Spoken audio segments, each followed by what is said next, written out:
Hello, everybody, and welcome back for another episode of Unpacking with Sarah. I'm your host, Sarah Westbrook. Just a quick reminder that we are changing the name of our podcast host to Unpacking with Sarah. Our goal is to be more inclusive and broaden our audience so that more people are interested in coming and learning the skills that you are already learning here today. So thank you so much for joining us. Today, as promised, we're going to be talking about the difference between top-down anxiety or bottom-up anxiety. We can also call that a top-down amygdala reaction or a bottom-up amygdala reaction. We're going to be in the beginning of today more educational, and at the second half, we're going to be a little bit more application. But the application is going to take us a couple of weeks to really get through. I do this on purpose because information overwhelm is a real thing. And if I just pound you with a whole bunch of information all at once, you're going to remember a small piece of it. But then putting it into context for you to actually utilize every piece of this at a time is going to be very complicated. You're going to miss steps. It's normal for you to then have increased amygdala stimulation, which means more anxiety, more depression, more of those 5 F's. Remember, our 5 F's are fight, flight, freeze, fawn, flop. Which we have talked about in the past. We're going to talk about those over and over and over again. You're going to get really familiar with that fight, flight, freeze, fawn, flop acronym, or the 5 F's. I like to call them the 5 FUs because that's how they feel. And so today I am giving you just a small piece of this. A lot of you are going to be able to take that and just run wild with it. And that's a great thing. Most of us, though, are going to be like, okay, I get it a little bit. And as we continue to do these podcasts, it will unfold. Now, if you are joining us and watching these later in time, where we have, 12, 15, 20, 120 of these sessions up and running, I'm going to advise you slow down. Binge watching our show, it makes me feel really good. It really boosts our numbers. But when you listen to so many at one after the other, it does impair your ability to actually apply it. Again, information overload, information overwhelm is a real thing. And when we're trying to apply 8 or 9 new techniques all in one, we tend to get overwhelmed and we don't apply any of them as effectively. So I'm breaking these up into really small sessions on purpose. So that way you can build every week on the skills that you learned last week. Again, remember, your homework assignment after every single one of these episodes is to take the application piece and practice it 3 to 5 times a week for 3 to 5 minutes every day. That's the fancy 15, 3 to 5, 3 to 5 every day. For 3 to 5 weeks. Okay. And that helps build your quote unquote muscle memory. It's not really muscle memory. Our muscles don't have that memory. That's brain memory. When you use it, you retain it. If you don't use it, you lose it. And so our goal there is to make sure that you're practicing these skills when you're calm. So that way, when you get activated, it's familiar to you and your brain is more likely to engage in the application piece, making these skills much more beneficial for you in the long run. Okay, so what is bottom up and top down? Alex, if you can pull up our nice little worksheet, I'm going to be reading off of mine. So if you notice the first section right here, these nice little arrows, it talks about what's the difference between bottom up or top down anxiety. Now, this worksheet will be available on my website in about 2 weeks for 99 cents. You can download it, print it off for yourself, and utilize it at home. Right now, I have my appointment to completely revamp the website for Monday, for those of you in real time.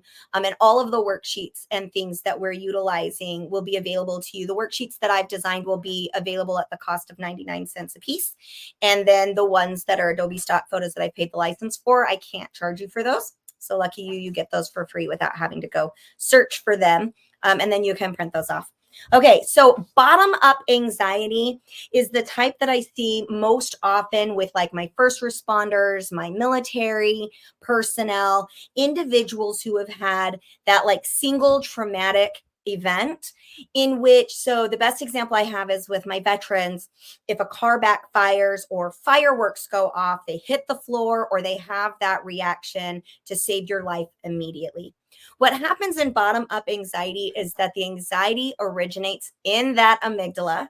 So you get, first comes the amygdala, second comes the physiological response, third come your thoughts or how you think and feel about that.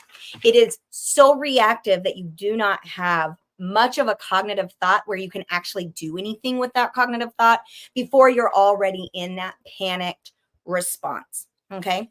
Your next one, your top down anxiety, originates in your frontal cortex. This is probably the most common anxiety that we experience. And that means that first come your thoughts, second comes the physiological response, and third comes your amygdala.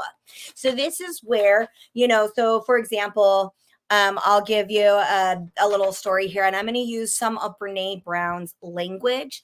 And I want you, if you haven't looked at Brene Brown stuff, absolutely do that. She's amazing. She talks about shame, but she also gives you vocabulary to utilize this. And I'm going to use some of that vocabulary here right now. So in my life, I recently had an issue with my sister. So I've got one sister that I communicate with, I don't know, every 7 or 8 months when something comes up in the family that needs to be discussed. She's kind of my go-to person. She's kind of neutral ground, and she's really good at honoring boundaries. So that way she doesn't enter into what I like to call I got to use my dad's pseudonym from the book, the Dave and Sarah drama saga is what I like to call that. And so she's really good at those boundaries. Well, I sent her a message that was very urgent, in my opinion, very urgent, that needed a response. And she had gone dark. She wasn't responding to me or anything. And she did not respond to me for a little over 24 hours. We'll just say 30 hours for the sake of today.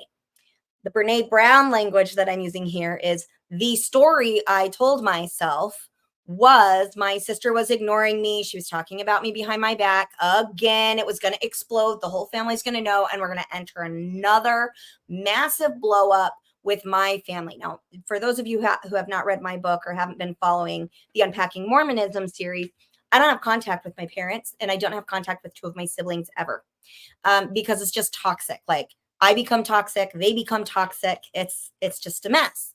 And so the story I was telling myself is that my sister, Evelyn, from the book, my sister Evelyn, was ignoring me and creating drama behind the scenes. Now, I had no basis for that. The only factual information I had was that she wasn't contacting me. So this top-down anxiety response is the story I told myself in my frontal cortex was, she's creating drama. I then began to get that racing heart and that tunnel vision. And all I could think about for that whole day was how she's now betrayed me too, just like everybody else. I'm so tired of the Lee family picking on and scapegoating me and my kiddos. But my husband's the hero, just so y'all know. He's apparently a victim of my crazy and blah, blah, blah. Right? So that's my physiology. I then am getting that tension and the shakiness that we've talked about in the past that comes with anxiety. And third, my amygdala picks up on that, and then I'm done for the day. And coming out of that is very, very difficult.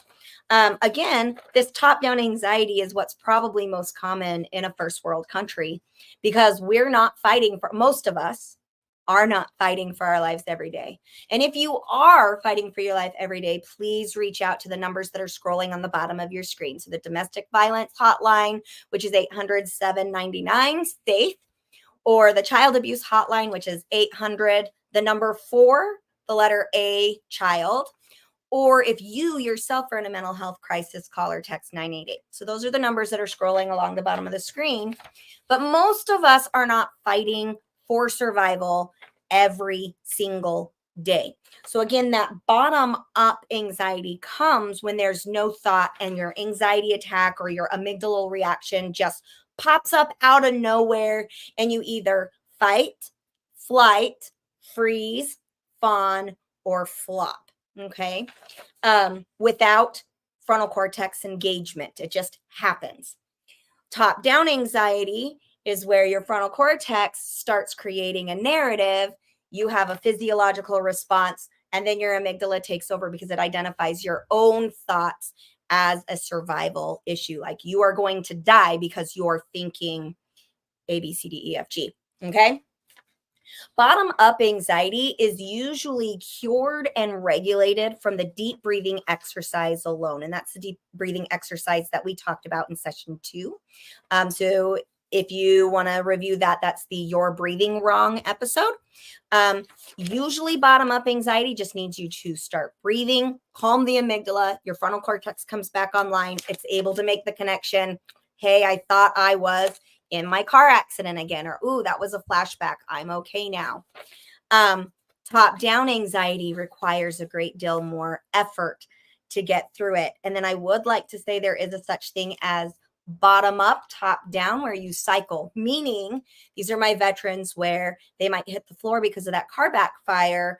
But then when their amygdala starts to come online, it creates a narrative. And then you're just in this nasty cycle of amygdala responses. So that's a real thing as well. The way that we work through bottom up, top down is the same way as we work through just simply top down anxiety. Step one is to separate yourself from the environment. And this can be very difficult to do. Remember that if you're in an argument with somebody, you need to give them a warning of when you're coming back. So this would look like, hey, I need about 20 minutes. Like, I'm really triggered. I need 20 minutes. I'm going to head outside and just take a breather. Then step number two is your breath work. Okay. You need to breathe. Step three is your movement. And we're really going to get into the mind-body connection next session. So that'll be session 3B, I believe, is where we're going to be at. So we need to get that movement. We're going to talk about the energy in your body and why movement is so valuable for a panic response or a 5F response. Step 4 is rest and recovery. Now, not everybody needs a rest and recovery space, but most of us do. Okay, so we're going to talk about that. Remember, here at the bottom, when we're doing our bottom up or our top down, you can come at the bottom of the stairs. You've got your amygdala response. This is your smoke detector. Something's wrong. You need to get out. You need to fight. You need to, you need to do something because your house is on fire. Like, right? That can feel like numbness, racing heart, sweaty palms, shaking, tunnel vision, fight, flight, freeze, fawn. And I need to add the flop in there. I'm going to have to call my designer and say, hey, we missed flop on that bottom one. The next one is your physiology and the way we respond to that physiology. So this is what it is. This side is recognizing it. Okay, so smoke detector goes off in that amygdala. You end up with numbness, racing heart, sweaty palms, shaking, tunnel vision, or one of your 5Fs, fight, flight, freeze, fawn, flop. Your physiology, how do I respond to that? I slow my breathing. This is where we inhale for 5 counts, exhale for 5 counts. Don't hold your breath. Remember, if you hold your breath, your amygdala freaks out because it's like, oh my gosh, we're dying. And now we're not getting oxygen. Holy hell, we're going to die. Okay. Then in order to re-engage that frontal cortex, we need to breathe and move. Okay. So move, walk, run, yoga, lift weights, stretch. It can be gentle movement. It can be heavy movement, whatever works for you. And then your wise mind is where we find that calm. So when I hit wise mind, when I'm back in my frontal cortex, I want to be calm. I want to feel my creative juices turning back on. I want to be focused, controlled, and my ability to accept things radically, which we will be talking about radical acceptance at a future date. But our ability to just accept things the way they are comes on and engages best when we are fully in our frontal cortex. So if you have any questions about this bottom up, top down, you can reach me personally. I check this email is daisygirlcommunications@gmail.com. That is my email address. So if you would like to reach out and ask me a question about this or about anything else, you are welcome to. Or if you want to find the worksheets, they'll be up in a couple of weeks. You're going to visit our website at daisygirlcommunications.com, and you're going to go up under the worksheets or the reading materials. I don't remember where it's at. I'll let you know after we redesign the website with the new branding stuff. I'm super excited about it here at daisygirlcommunications.com and Unpacking with Sarah. It's been great seeing you again. Remember, if you are in crisis or if somebody else you know is in crisis, the domestic violence hotline is 1-800-799-SAFE. Our child abuse hotline is 1-800-4-A-CHILD. Or if you are the one that is in crisis, please call or text 988. Those numbers are there to keep you alive and well. I have used them. I encourage you to do the same. Thanks so much. We'll see you next week. Bye.